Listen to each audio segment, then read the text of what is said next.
Maleficent. Maleficent. I can't say that name. Maleficent. Maleficent. Yeah, Maleficent. Manischewitz. I don't know her name. I was home alone by myself, and some demoniac came to the door and just was standing there. If you've seen I Am Legend, that's how he was acting. And I said, crap, he's got a demon. So I'm praying at the window, in the name of Jesus, I rebuke you and bind and rebuke you. And he walked away. Yeah. He didn't even knock on the door. I just happened to look out thinking, the mailman should be here. And I peeked out, and this man, strange man, long blonde hair, demon eyes, just breathing at the door. And I was like, oh, hell, he has a demon in him. I'm not going to go cast out demons. That's why I wanted to watch these movies with you guys and not have it kind of imprint on your brain. Yeah. Like a alien, and then next it's bursting out of your chest manifesting into you being a shitty boyfriend or something. We digress. We went from Sleeping Beauty. In the basket.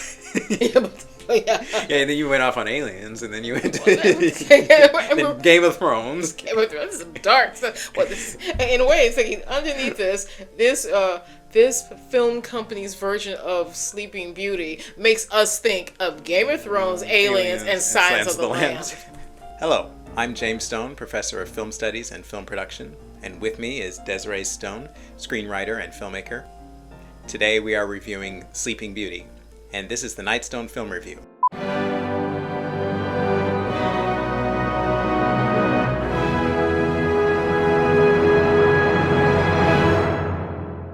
So yes, today we are reviewing the 1959 animation Sleeping Beauty. Sleeping Beauty follows Princess Aurora, who was cursed by the evil fairy Maleficent to die from pricking her finger on the spindle of a spinning wheel on her 16th birthday. She is saved by 3 good fairies who alter Aurora's curse so that she falls into a deep sleep and will be awakened by true love's kiss. Alright, so first off, if you can hear some engine whirring or something, that's our heat, because it's like single digits. Yeah, single digits. Yeah. Technically, it's right now colder here than it is in Antarctica. So normally we would turn it off, but no, I don't do cold studio stuff. I wouldn't be here. Yeah, maybe you won't hear it. We'll play some music on it, so you won't be able to hear it. Yeah. But yeah, let's go ahead and analyze, talk about the Sleeping Beauty. There's a little bit more to this version, actually, because that's the synopsis I read there is kind of what you read in the fairy tale, the story, the original story. But the cartoon actually went a little bit of a different route, actually, and we're going to talk about that. But let's first off, I guess, let's talk about what we like about the story. Yeah, I said I like the prince. Yeah. Normally, so far, I saw the movie back in 1979 in the big screen. It was playing again as a double feature, and and then we watched it again recently just for the review. And I know I like the prince. Usually the prince is kind of like this, faceless, nice guy with no personality. And what they did for him is make him almost. He reminded me of Harrison Ford. He looks a little bit like a young Harrison Ford. Yeah, he does. Even though this is before Harrison Ford's time, in Hollywood. But he had personality. He had grit. He had kind of a, they kind of modeled him after Steve McQueen. That's what I'm thinking. He had, like, if Steve McQueen was playing the Prince Charming, that's what it would be. They gave him a name too. That was just Prince Charming. His name's Philip. Which is my oldest son's name, which is cool. Yeah. But he didn't have this faceless nice guy. He comes in and saves the day in a pair of tights and a cape. And who are you? I don't know who you are. He had a real. They gave him depth, and I thought that was fun to watch. And so when I saw it when I was 14 in '79, he was like no different than watching a Steve McQueen movie or a movie with he was fleshed out. Yeah. But for a cartoon, usually with a Prince Charming, it's not really about him, so he's not fleshed out. He was fleshed out in this, and I thought that was fun. When we watched it again recently. Yeah, we got a subscription to the channel, and I haven't seen it. I hadn't seen it at all, and I saw it on the big screen, which was very cool. Check it out, because I had seen some clips of it before, and that's what I liked about it. I said, oh yeah, he's got I've forgotten he had a real personality. I think that's one reason I liked the movie.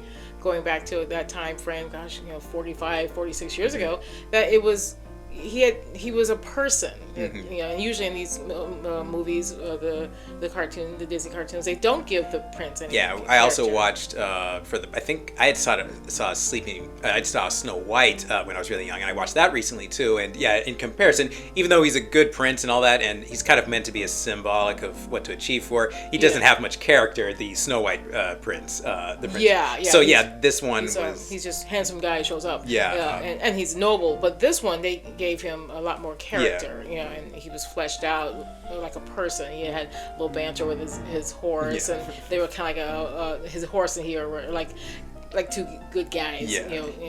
Trying to do what's right, and I thought that was cool. Yeah, it's endearing. It's endearing. Yeah, what I like, and I think you like too, was I really liked this animation style. But it's a little bit it's different than Snow White. I'd say it's a little different than even the direction they went with. It's different than Cinderella.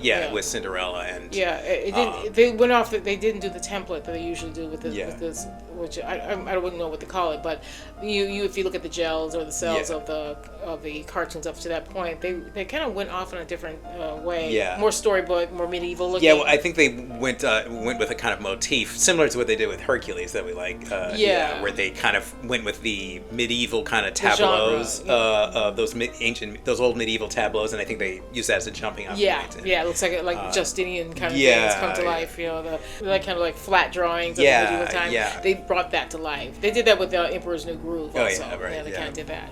Yeah, and I really like how it looks in the film. It's really kind of created an interesting, even though those old medieval paintings are kind of flat.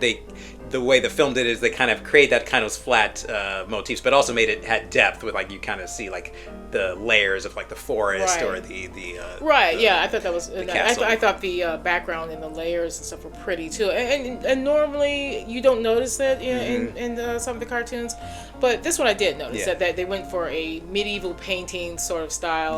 Like I have storybooks that I had as a child. I mean, I had a Sleeping Beauty book, which was not the Disney rendering made to book. It was an actual book of the old story, and it went with that, with the nice golds and the nice pretty detailed leaves and the nature and stuff like that. They made it very pretty, and they made Aurora pretty, but not in that classic Barbie doll Disney look. They made her pretty in a medieval sort of way. Yeah. You know, the curls and the drawings of her hair was different, and I thought that was pretty and different. It was definitely different. Yeah, definitely different. I remember seeing clips of it before I watched the film, and I remember thinking, just looking at some of the pictures, like it looks very cinematic. It has a very cinematic look. Yeah, I thought more of a cinematic. Then say Cinderella. You were. I think you were taking out of the fact that it's a cartoon. I felt like Sleeping Beauty, when I'm watching it, at the time that I was watching it, you forget that it was a cartoon and you're really into the story. Yeah. Because I think part of the reason is because the prince was fleshed out.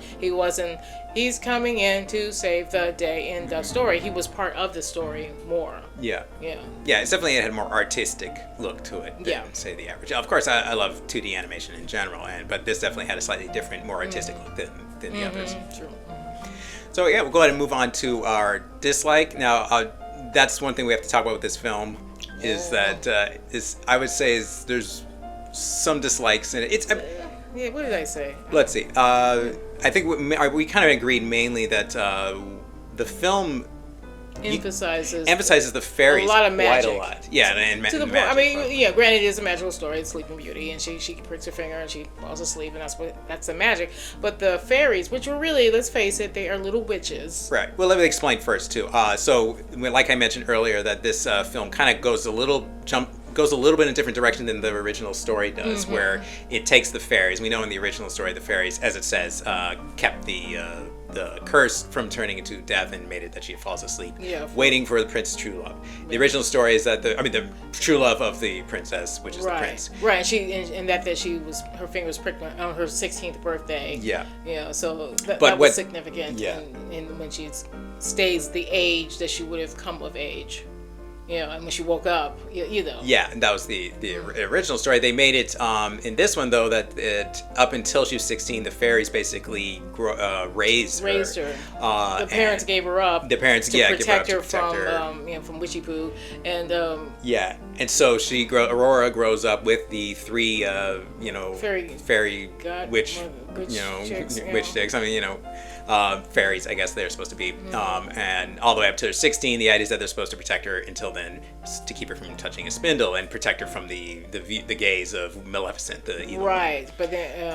And eventually it gets to the point where Aurora falls in love with the prince, and she's 16, and by the time I think the Maleficent finds out that she's where Aurora is, etc. But the point is that the film really actually ends up making the three fairies. The stars of the movie. But I feel like my main problem with this, and I'll talk a little bit is under visual design, but my main problem with this is that the film really makes an emphasis that the only way you have any agency is through magic. In the film, because it does this subtly, and as a lot of films from this company tends to do, it tends to try and make you not content with being rather a normal person, but rather want to be a witch in particular. And I'll say witch instead of fairy because they do show them using wands and magic, and so it's basically a witch. Yeah, and they're a little coven. They're a little group of coven. There's three of them. Yeah, it's a coven. Yeah. And I'll just mention a couple examples though of just why. I don't like what they're showing in this film is because if you watch the film again, you'll see Aurora. She doesn't have agency on her own. She doesn't, she loves the prince and all that stuff. But even when she touches the spindle, it's not even through her own will. It's through Maleficent hypnotizing her. Right. In the original book, she does touch it on her own will. She didn't know that spindle was poison. Yeah. And so she was curious about it because she already liked to use the spindle. So she's like, oh, it'd be like me walking along and finding a sewing machine because I like to sew and going, oh, a sewing machine. She touched it in the original book, but I was surprised that the film made it that Maleficent hypnotized her. It's like and I forgot that part. I literally forgot that. I still my brain has the book. The original story that she would go to it herself, and when we were watching, I was like, "Oh, she's hypnotized, and she's book." And that's it. Honestly, I found that was a little disappointing when I saw that. Yeah, and I've forgotten about that because I swear I walked away from that movie, and the thing is, I thought she had her own agency, and I thought the prince was a badass. Right, and that's another thing. Let me get to that. Right. Okay. Well, but another thing I want to mention too is that again. They even show during it's a funny scene, but they show while they're still hiding from Maleficent, they're preparing for Aurora's birthday, and they want to make a cake and they want to make a dress, and it's funny, what they show, but comedy does tend to laughter invites in things that are not okay into you. Not laughter in general, but like if you're laughing about something that you shouldn't be. It allows invitation. Yeah, invitation to it. But I find it's interesting. They show basically they're trying not to use magic, but they show that if you don't have magic, you can't make a cake. It's like slop. They don't know how to make it. Mm-hmm. You can't make a dress, stuff like that. It's a funny scene, but it also doesn't make any sense if you think about it. They've been doing this for 16 years now, and they can't cook. They can't cook.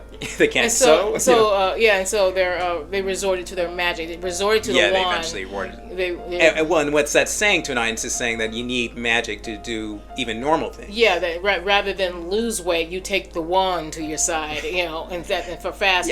For a quick fix. Yeah. And so they were using their wands and kept doing it, and then all the little sparks were coming out of their chimney, and Maleficent saw it. Maleficent, She goes, there she is. That's wherever the magic is that's what the girl is. And generally, you see throughout the film, again, if you keep watching it, there is this kind of just nothing can be done without magic. Every major thing that's done in the film is with magic. Right. Yeah, I thought they wielded way too much power. I don't remember that. Yeah, even like it's. I don't remember all this power. I was like, man, they were just zapping. Yeah. To the point I was getting bored. I was I found myself bored. I don't know why I thought what I gleaned from that movie that stuck on me since having seen it in 46 years was that the prince was brave and he had a personality and that he was the one who saved her, and that the fairy chicks, I forgot they're supposed to be side characters.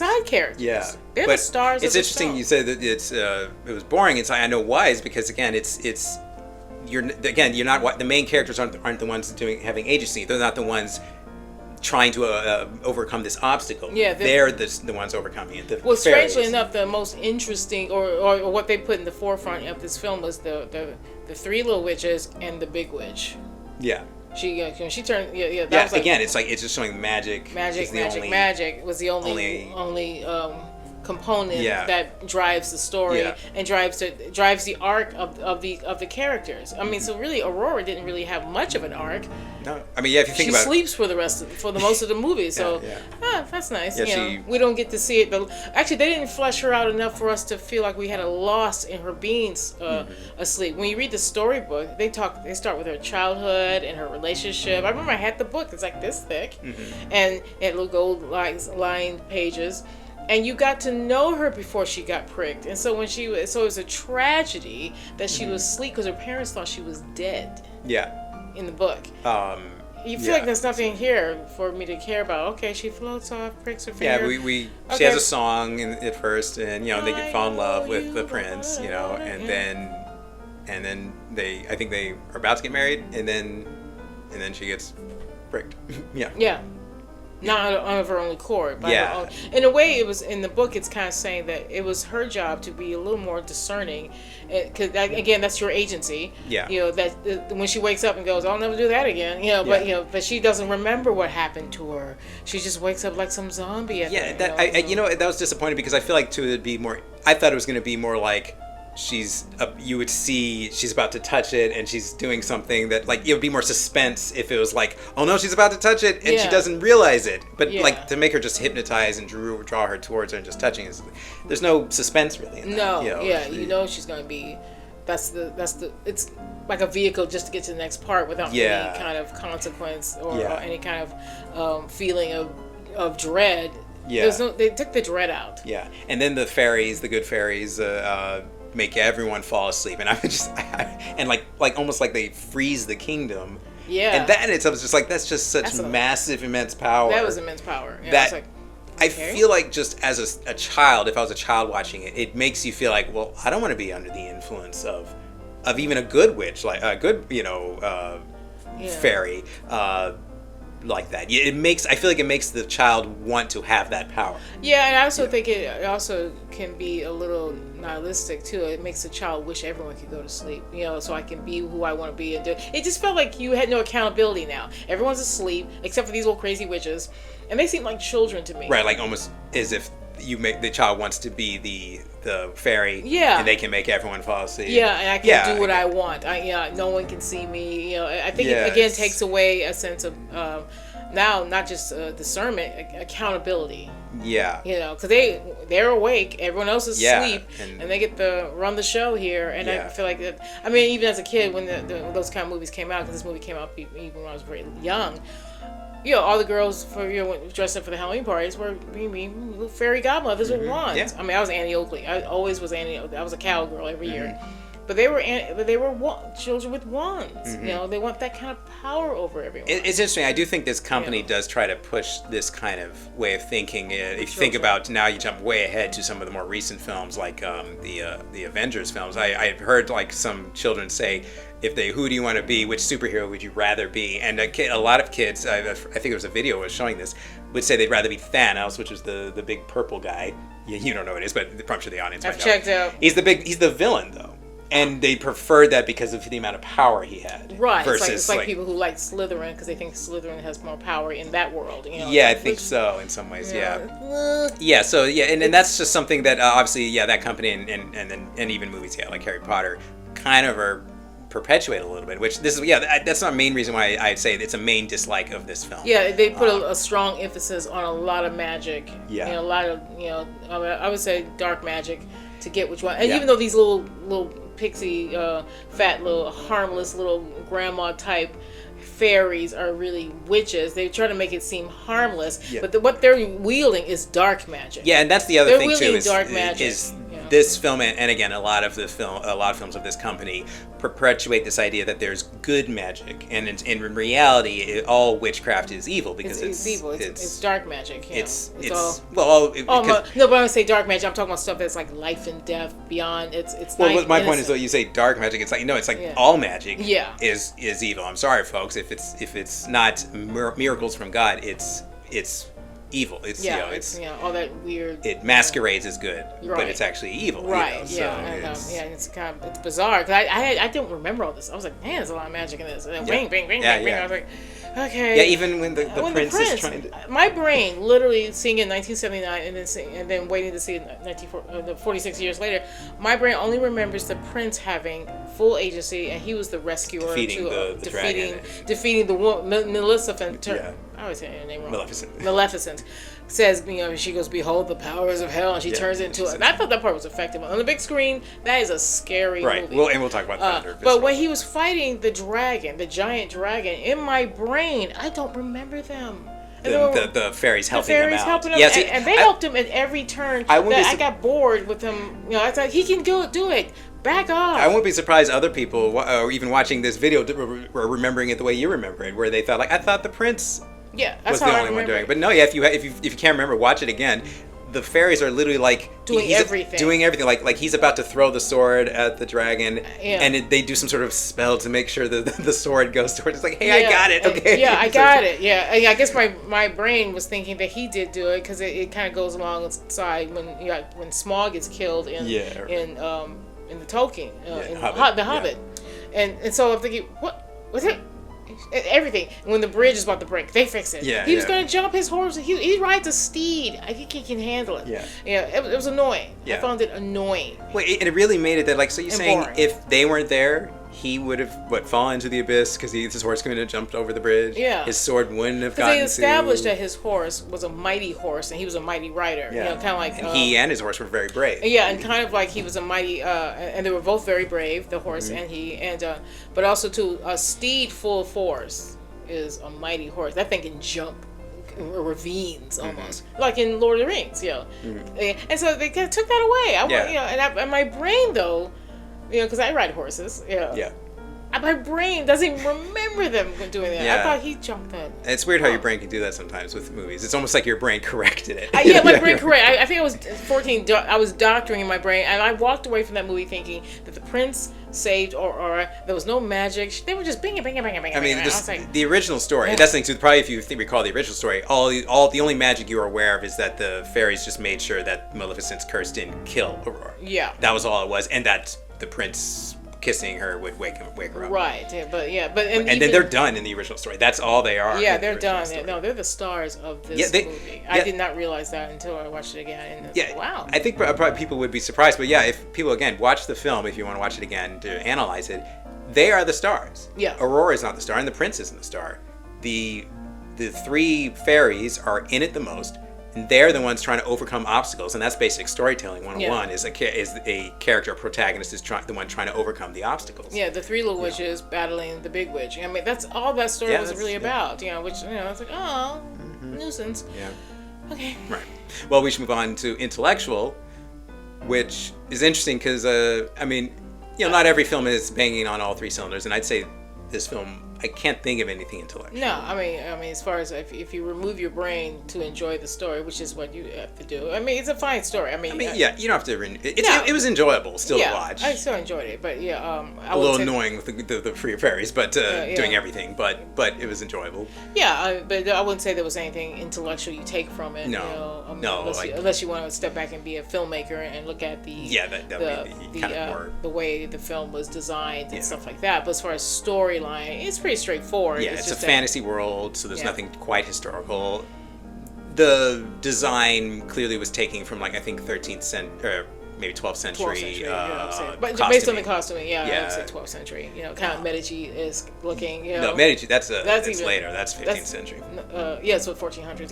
Yeah. So this would go. This would be more. This is more of that medieval, coming back from the Crusades kind of. Yeah. So somewhere between Macbeth and Kingdom of Heaven. Yeah. I think it's about 1300s ish. Yeah, time. So 1200s. Yeah, but trying to think. I wouldn't say there's nothing philosophically intellectual about this film either. No. Other than us analyzing. Yeah, our projection. Our projection. Our projections on it would be the intellectual and philosophical part of it. Visceral. I think it's definitely visceral. My visceral moment is when Maleficent. I can't say that name. Maleficent. Maleficent. Manischewitz. I don't know her name. When she calls on the powers of hell. I mean, seeing that on the big screen. is something else. I remember when I saw it, I was 14 years old, and holy cow, when she turns into the dragon, she goes from oh my goodness. I remember what I liked about it, that visceral, is Philip's reaction. Yeah, that's it. Oh yeah. Yeah, Prince Philip. He goes like, holy shit. And you go, whoa, it's big. Yeah, I remember. Her evil just pow. I remember. I think we did. I did watch it a long time ago when I was really young, cool. and I remember that was the main scene I remember. Was that because I remember it was effectively scary. Yeah, I remember. I looked at my sister and I went, and my sister Lori, she goes, effective. she was like, shit. I mean, because I had to convince her to go see that because she's such a snob about movies. But you didn't see when you were a kid. It came on like on The Wonderful World of Disney, but they rarely showed the premium movies on television. Those who remember, The Wonderful World of Disney, brought to you by Mutual Omaha's Wild Kingdom. And dating yourself. I'm totally dating myself. Came on 6:30. You guys remember that? And so sometimes we saw it and sometimes we missed it. But when it came back to the movie theater, I was like, oh, this is our chance to see it on the big screen. And when she got to that part when the witch turns into the dragon, and Lori goes, effective. She was like, whoa. Yeah. It's very scary. Yeah. I think I do recall a kid going, in the audience. It was frightening, but really well done. I thought they really conveyed how you thought she was evil before. She turns herself into a giant dragon, and that was cool. Yeah. Yeah, and I like how the design for the dragon is, it's definitely just effectively creepy with its green eyes. Yeah, her eyes are still there, it's just like frightening. Yeah. It was, and it's interesting too. It really shows, one thing I'll give this film is that it really showed like this is her true nature. She was basically saying, this is who I really am. Yeah, she was saying, you thought I was bad now. Yeah. This is who I really am. Yeah. So it's a good scene. I also think they effectively made her scary even though I don't like that they made Aurora hypnotized, that scene was effectively scary. It had this creepy... She came out of the fire. Yeah, she came out of the fire. I was like, oh. And it was this kind of ghostly, demonic looking... I was like, snap. I forgot about that part. I was like, I was like, oh. I don't even remember that part. But the parts that seared on you, when you watch a movie years later, and then you come back to and revisit a movie, like, oh, that was in there? Oh. Yeah, and the only thing I'll say, though, about that, just as far as the subversive nature to it, is that they really make, of course, Maleficent look very evil, very bad, so that when you think, oh, but the good fairies are good, she's evil. Maleficent's evil. The good witches are good. The good witches, little fat, cute, little, little housekeeper types. Which, in reality, people in real witches, they're both, the good witch and the bad witch are both calling on the powers of hell. So just know that. Go to Hansel and Gretel and that kind of thing. It's like, she's not good. Yeah, that's kind of thing. That's one reason I didn't like. If I were going to review Sleepy Hollow, is that they made it out to be that there's a good witch and a bad witch. Which was Sleepy Hollow? The one with Tim Burton directed. Yeah. They made it out to be there's a good witch and a bad witch, and in reality, all witches are calling on the powers of hell. So another thing, again, if we talk about the visceral in the film, there's some funny moments. I did like that scene with the servant who's drinking. Oh yeah, that while was the two funny. kings were talking. It almost it reminded me of like those late 1950s, 60s British comedies that they were with David Niven. Yeah, or some of those people. Totally. It made me laugh. And the film has a kind of, for some reason that scene makes me think about it, but like the film has a kind of almost play or ballet like structure and it totally had that was like a scene like almost out of a Shakespeare film. Remember Sleeping Beauty is a ballet. The Tchaikovsky they use the music in the film, right? And I assume that's what's going to be playing. Let's see if I can find that. Hopefully, Tchaikovsky is public domain. And again, like I said, that scene where the fairies were doing stuff without magic, it was honestly funny. It was well animated and well timed. It's funny. That's visceral. It gets into your. Danny Kaye, in Connecticut, King Arthur's Court. It had that kind of rhythm. Or was that The Jester? By the way, it's a great film. It's a funny film to watch. It had that kind I think it takes place in the same time frame too. Right. That's the vibe I was getting from that. For the drinking servant. Those are the main visceral moments we could think of. That definitely, I think were fun to watch and did add to the entertainment of the film. Moving on to emotional.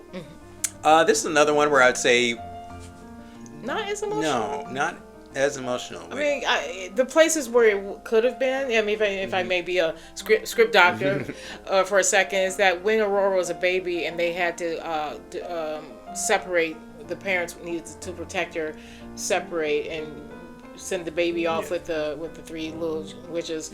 They could have had that moment that the mother and father part with their baby, and walk her off into the woods, and it's a missed opportunity to have an emotional moment, so that it's earned when she comes back. This long lost daughter that was taken from them by their own choice. They're basically kind of a Moses, Moses' mother kind of thing. Put the baby in the river. And like in Prince of Egypt when they show her singing and and she has that little lullaby. That was emotional. Yeah, it's emotional. And they didn't do that. They didn't give us a little parting. If you're I remember being a little disappointed about that. I remember thinking, so they just take him away, and I don't. What about the parents? Don't they feel? That they feel something? Yeah, and they would continue to feel something, a longing. Yeah. And that longing being earned by that parting of ways. When you put that in a movie, when a parent has to protect their child, separate from them, they can hide them. They could have put that moment in there. If I was doctoring the script, and I would have done that. Because then that scene would have been even more heartache when she finally gets back, but then she touches the right, the spindle. And then it would have been earned because now there was no emotion. I mean, she was just basically just this teenage girl I barely know, and and I would have known her through her parents' pain of separation. Yeah, I mean, you see that in movies, like if you do a movie on the Kinderport. Yeah, the parents separating themselves from their child to protect their child, and then there's a reunion or a hope of a reunion. They took that out. And what I think is interesting too, especially with this company, I don't think that was a mistake. I'm sure that had something to do with how they wanted the audience to feel in the film, and maybe, or rather, they didn't want people to feel. Want you to feel that for the parents in that way. Right. Yeah, because that might have. Yeah, because animation is deliberate. They have storyboards. If you look at special features, it just takes a lot of work. It takes a lot of work. So they have to be deliberate. Yeah, because it's more meticulous than having some actor improvise. Oh, we don't have a script. Show up on camera. You can't do that with animation. You can't say, oh, we don't have a script, and then the paper shows up. It has to be drawn and measured. Yeah, they even if you don't know, animation, the editing of animation is before they like the original, the final drawings that you see in the film. Yeah, so whatever you're seeing in camera or on screen, in the big screen with an animation took so much thought. Yeah. It goes through so many layers of thought before it finally gets to a final product, more so than even acting. Yeah. Yeah. Live action. Live action is, here, Leo, get in front of the camera. Here's a piece of paper. It takes on average 4 years for an animation to be finished, basically. So it's so when they come out a year after another, they've been working on it. Yeah, they've been working on it. When you had the trifecta, the revival of Disney trifecta, Little Mermaid, Beauty and the Beast, and Aladdin. They were working on those in tandem. Yeah, they were like so they can pop them out a year and a half. Yeah, about like later. 2 years apart from each other. No, they were a year apart. Was it? Oh, really? Yeah. Well, it was 89, late 89 for Little Mermaid, 91. You remember, so about 2 years. But the promos were coming out. Yeah. But they were definitely working on 92 for Aladdin. Yeah. Right. So that was boom, boom, boom. They were in tandems. That means they were working 4 years at a time, at the same time. Yeah. If not slightly like overlapping, probably a little with each other. But yeah, it's a lot of work. So yeah, it does make me wonder how that probably is on purpose, that they didn't want you to feel too much for the parents. And really, honestly, because you don't feel too much for the parents separated from Aurora. Yeah, you don't feel too much for Aurora. I'm almost more cheering for Prince Philip to survive so he can get his girl and get out of here. I would say you feel the most for him. Yeah, and his horse. His horse. Because part of what they did with his characters, they endeared you to him by having some comedic aspects where he's talking with his horse. And he had some obstacles to go through. I can't remember. Doesn't he fall in a pond or something? But they also had some obstacles to go through. Yeah, he had some a journey, and Aurora's journey ended with the prick. Yeah. Boop. Yeah. So there's not a lot of emotion in this film when you think about it. Not where you don't care. I mean, you care, but not like with extreme worry or you concern for a character. It's not like in the book when she by her own agency, gets stabbed by the spindle and she's put under in that spell, and then the fairy godmothers or the little witches save her life by making her asleep. The parents grow old and die. Yeah. So it's kind of a little bit like Interstellar, a little bit. That there's this time lapse that this time that goes by, and time is precious. and their daughter was put in that glass, and they die, and then the bramble bush. Remember the prince in the book has to go through the bramble bush to get to her because the thorns were so big that it kept everything away. That was the witches. Yeah. Evil witch's spell was that she put all that bramble around it, a barrier around it. Right, because the other name of the story is the Briar Patch Rose. Right? Yeah, the Briar Patch Rose. And so, the parents die. They die of a broken heart. Yeah. They die because and it's supposed to be, I think, in the original story, like 100 years later. Yeah. Yeah, when she wakes, when she's finally woken. Right. Yeah, and I understand they're not gonna do that for for story's sake. It's not, it's kind of like Gandalf comes back in a fortnight, not 30 years later like in the book. You go 30 years later. Yeah. Yeah. So I understand that. Yeah. Time, shrinking time a little bit, but as far as the story, if your doctored version, it would be good because I almost think if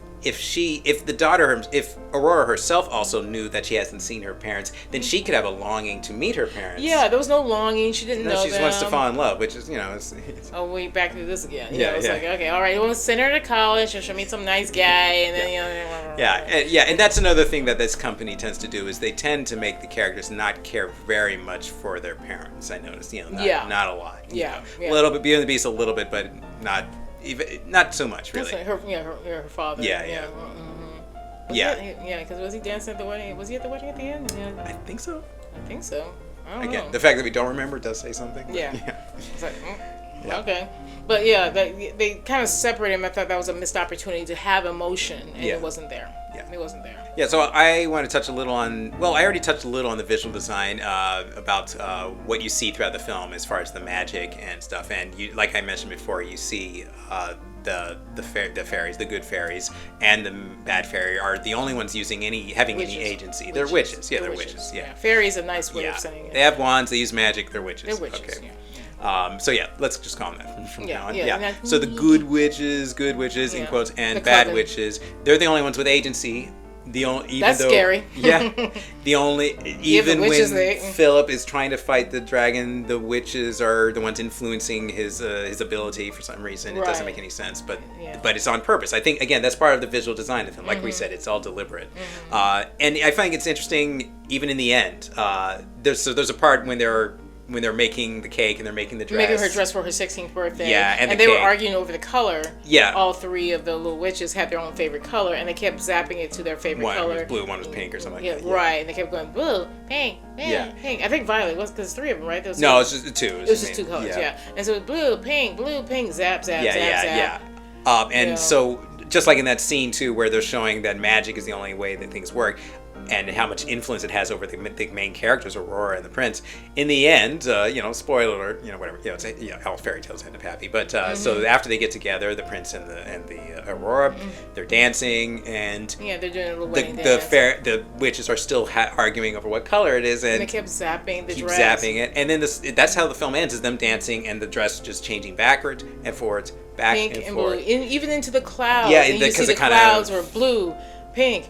Blue, or no, it was the dress, and they kind of have them float. Kind of them dancing in a kind of like it was kind of symbolic kind of waltz. It's the ballet waltz. It's the ballet. Yeah. It's just I find it interesting that that's what they wanted to leave everyone off of, is that they wanted you to show that the Aurora and Philip have no agency, have no resistance over the power of these witches.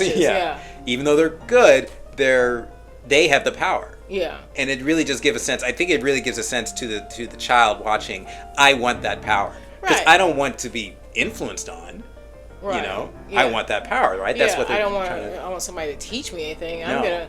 I'm gonna college with all that power I have in my head, which is empty. Yeah. I think it honestly is trying to even get children to want to be witches. Honestly. I mean, especially girls. I mean, man, it's like it's like, man, you can't turn on the TV without some witch show on, or girls accidentally falling into it. And if I'm frankly watching some of these YouTube videos, there's people actually literally getting into witchcraft, and it's disturbing. That's disturbing. Yeah, it is disturbing. But again, I think this company that made the film really actually wants people to do that. Well, yeah, and not realizing that kind of power is demonic power that calls on sickness and illnesses on people. People go, why is my child sick?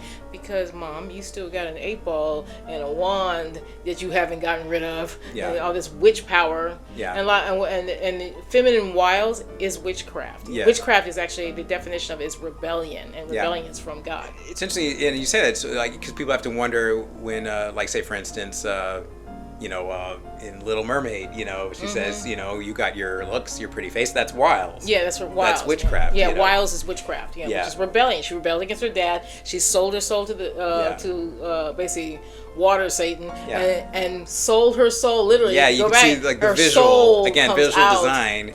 Cinderella, Cinderella. What does she do to get the prince? I mean, let's focus. She lies. She lies that she's a princess. She allows a witch to portray her as a posh girl, and it turned out she wasn't so posh. No. She's a poor girl. Nothing wrong being a poor girl, but she wasn't using her real character. Yeah, it wasn't her character that drew him. It was that chick at the party. Yeah, and that's basically teaching wiles again. More wiles. She batted her eyes. So this is love. Remember the song? Boo, boo, boo, boo. So she's batting her eyelashes. That's even the Bible. Like they're batting her eyelashes. Yeah, it says that. Yeah. In Proverbs. That's what I find interesting. Again, like I would say, Snow White's a better film because is what she portrays. She was a young woman of substance. Yeah, and she was, she had integrity. She didn't lie, and We're talking about the 1940. The old one. I think 50. Or no, 40. 1940 is pre-war. Oh yeah, right. Yeah. It's what's his name, Mac Fleischman, who did the animation. Which I like that animation. Yeah, I like Snow White. There's a part with the dwarves that's a little too long, but I like it. Well, the working man, you gotta show them. Yeah. She had character and substance. Yeah. And she was her real self. Yeah. And really that's why the hunter didn't kill her, because she showed her heart, and her heart was true. Which is interesting. He was supposed to cut out her heart. Oh, that's right. Yeah, that's right. Yeah, that's in the book too. Yeah. But back to the visual design. Yeah, that's why I think there's a lot of that visual design in this film in particular is to try to make children want that power and want to use their wiles rather than their integrity, rather their truth self.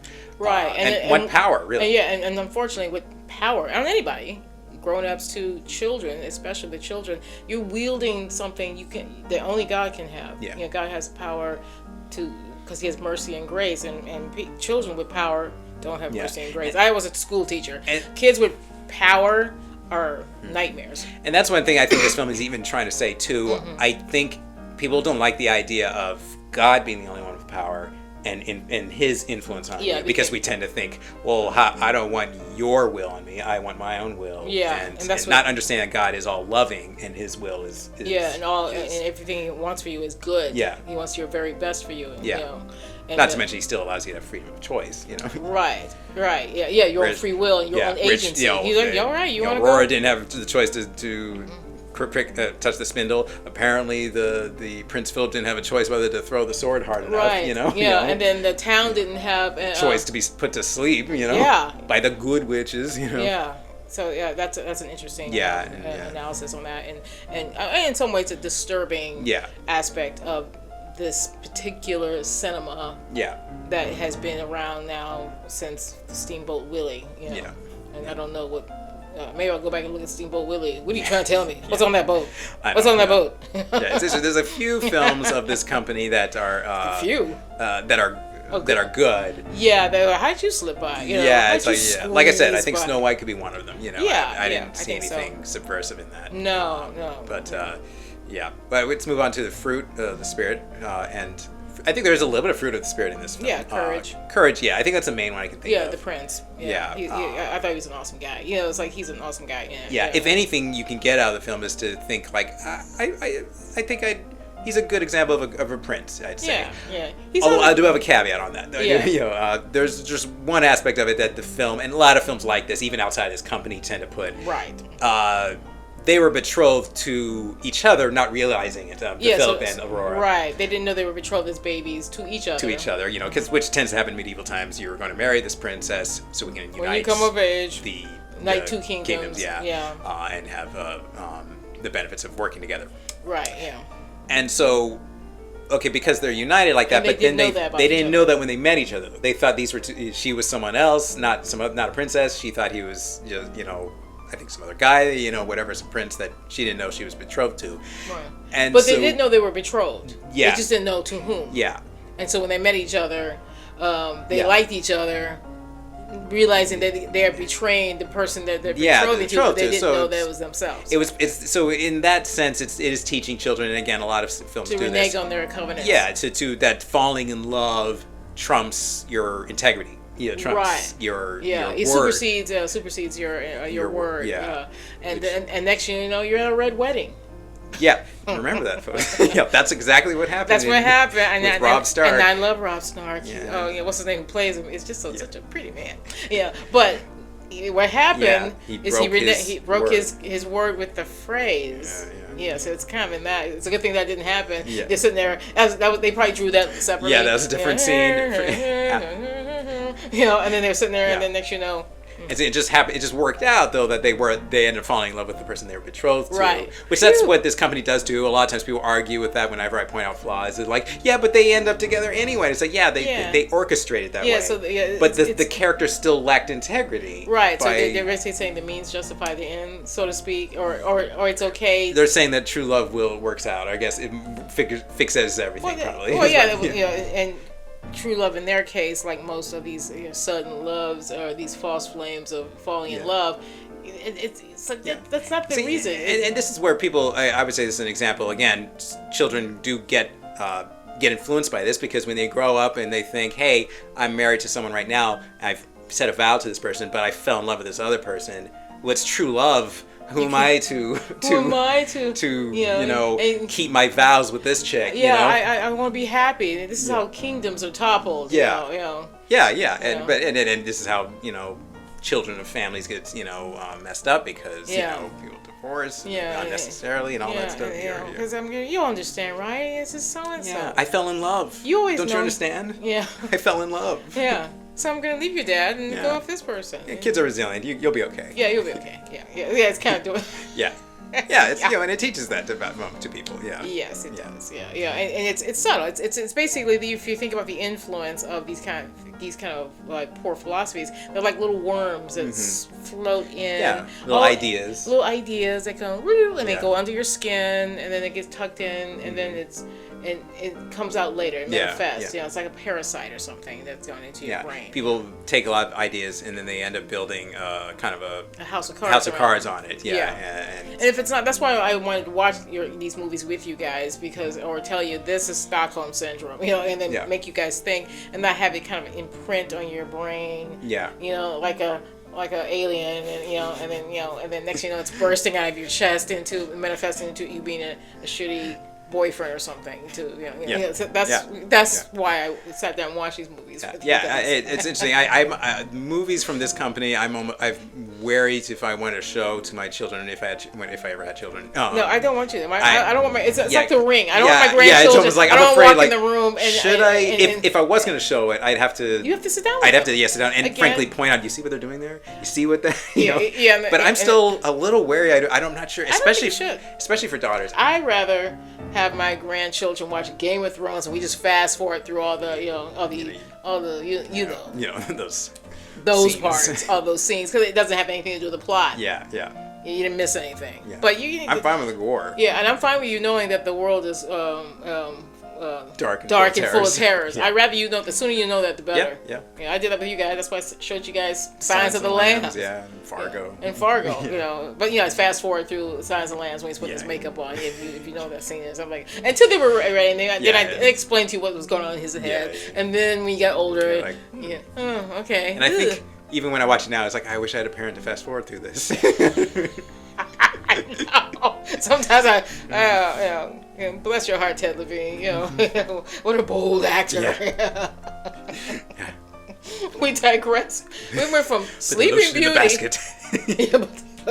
And then you went off on Aliens, and then you went to Game of Thrones. Game of Thrones is dark. In a way, it's like underneath this film company's version of Sleeping Beauty makes us think of Game of Thrones, Aliens, and Silence of the Lambs.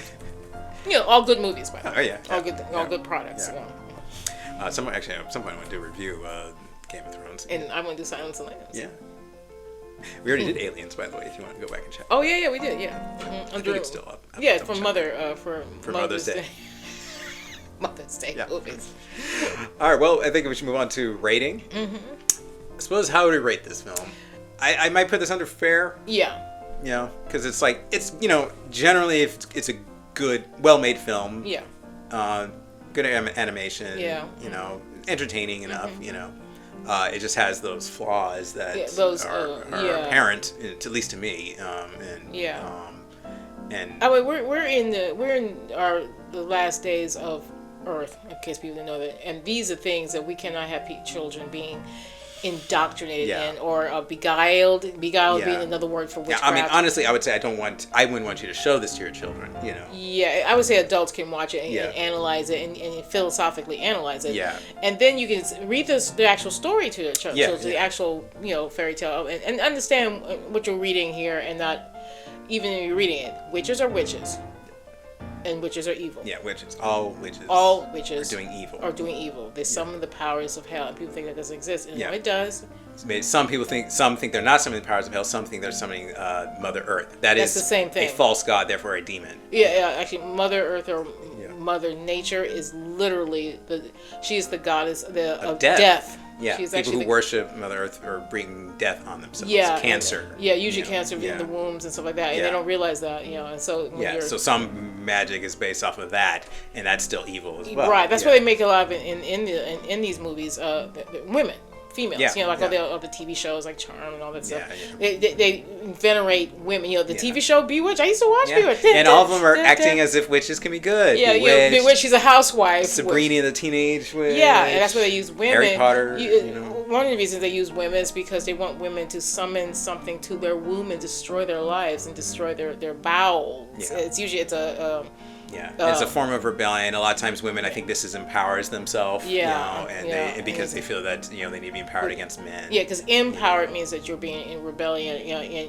And it's also curious because it's not empowering you. It's actually in a strange way destroying you. Yeah. Well, it's destroying. And if you want true freedom, so we can start with children. Yeah, but they want to corrupt children in this way. Yeah. Again, and if you want true freedom, that's only with Jesus Christ. That's it. He is the only way. Because I remember I was told by one of my aunt-in-laws who's passed away from cancer. She said, "Oh, there's more than one way to God." I said, I'm like, and then she was the one white knuckling her death, which is really sad. And I wish I knew that. I would have been by her bedside. But no, there's only one way. Yeah. This only leads to death. We're in the end times now. Witchcraft only leads to death. Witchcraft leads to death. It's not cute. And eternal death. Eternal death. If you're not saved before you die. Lake of fire. Yeah. Burning. Yeah. Inside out. And the devil wants to trick you into think this is the way. Yeah, and so he uses, cartoons. Yeah, cartoons, to get children, girls in particular. Yeah. Because if we can get the girls, then, Yeah. And for everyone who thinks this company that has made this film is just inherently good, well, of course the devil's going to try and make people think that, they're something like this is good. They're like some evangelical pastors who think that this is good. Yeah, they'll say well, watch Disney, it's good. Or watch this company, it's good. Yeah. They're for children. Yeah. Anyone who says they're for children, there's a curtain. Pull back the curtain. You're gonna find out all kinds of dark stuff. Don't be a lazy parent. Investigate everything that you show your children. Yeah. It's not like in the days of. We live in a world where people really want to corrupt and harm children. So when people say it's for children, you should definitely check. You go, I'm sorry, what? Who are you to tell to help me with my kids? Yeah, and this was from the very beginning. I might have to go back and look at Steamboat Willie and see what's on that boat. Yeah, I'm double checking. Yeah. So rating, I think fair. Yeah, fair. So 3 swords. Yeah, I'm almost inclined to give it 2, just because of the dark, the subversive nature. The subversive nature of it. Mm-hmm. You think 2? I think we give it 2. Okay, let's give it 2. Yeah, 2 swords.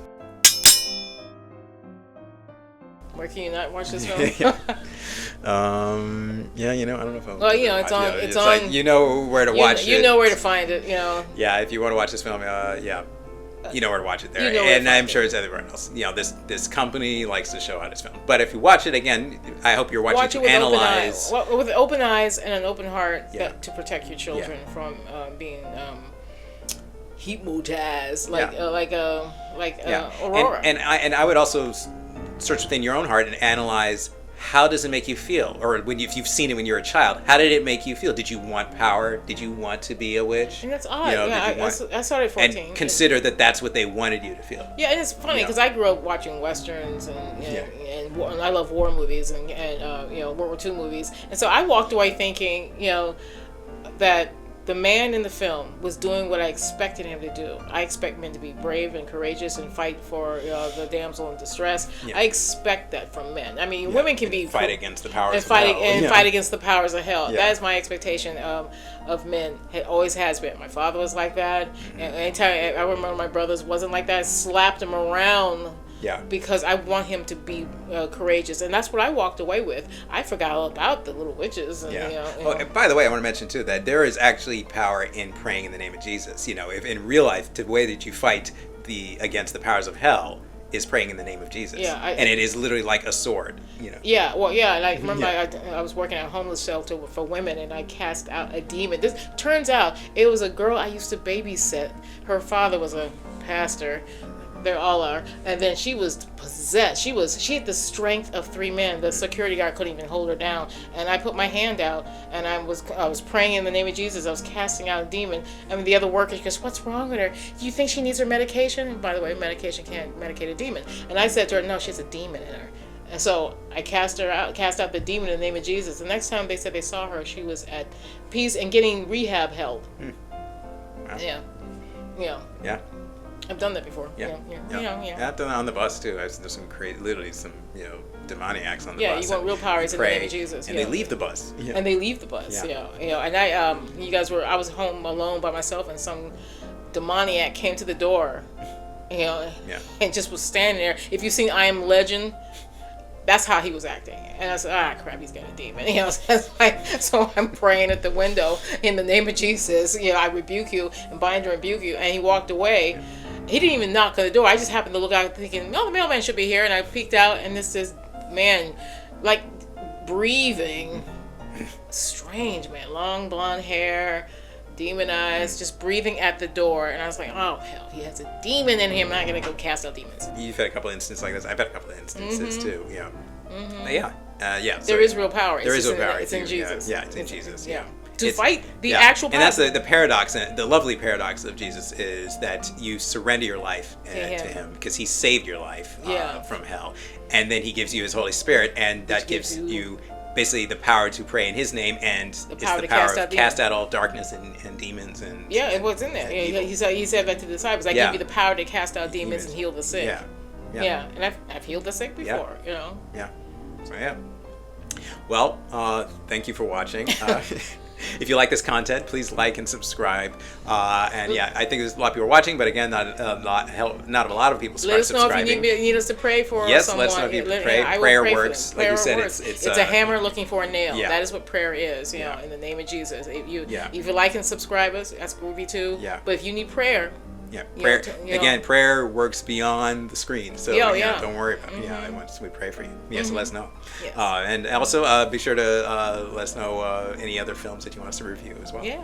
I mean, even some of the if you got something that's scary, I am at this point. We're in the end times now. If you want us to review Centipede. Oof, no, not Centipede. No. From what I heard, nothing really gross. But if you want us to analyze a scary movie, but not a gooey movie, not gooey. I can't do gooey. No. I knew someone who was the type of person who likes horror films, and he saw it and he said that he used to. Not that, not gooey, not but that scary, kind of film, no. But not too scary. But you know what I mean. Be discerning. Look at us. I don't want to see that mess. No, you don't want to see that. I don't want to see the mess like that. It's amazing how this talking about isn't this company's this is what the fruit brings out. Okay. All right. Well, we'll see you next time.